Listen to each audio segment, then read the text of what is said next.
Мојот татко се вработи во полицијата пред 30 години. Ги помина сите скалива, од инспектор до директор на Бирото за јавна безбедност до министар. Зад него стојат десетици признанија и домашни и меѓународни. За се што има сработено на полето на безбедност. После секоја успешно завршена акција, нашето семејство се справуваше со безброј закани. Сигурна сум дека испридана за оваа држава имаат и останатите, за кои сега се обидуваат да не убедат дека се терористи. Не се терористи! Не се! Доле влада! Героите! Мојот татко, Митко Чапов, нема ништо сторено за да заслужи ваков третман. Немаат ништо сторено ниту останатите. Единствено нешто за кои што се виновни е што се ја сакаа Македонија.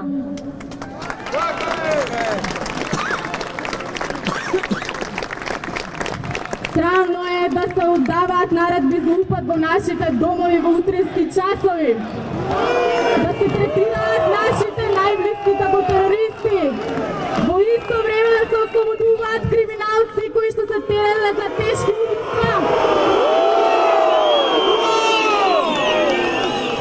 Единствено нешто што пронајдува во нашиот дом беше телефонот на татко ми и слушпениот пиштол.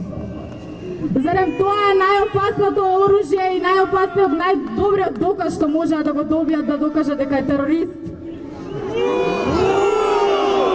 Зарем телефоните на Дурловски, Јовановски, Дамовски или било кој од другите приведени се најопасното оружје и доказ за да ги третираат како терористи?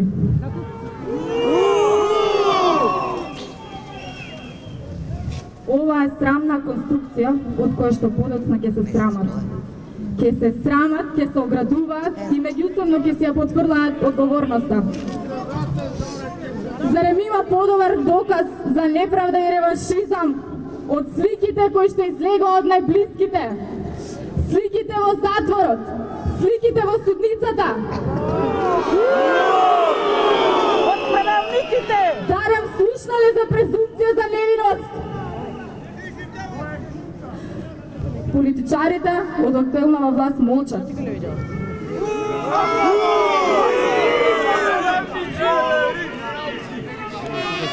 Ви благодарам за поддршката што ми ја давате.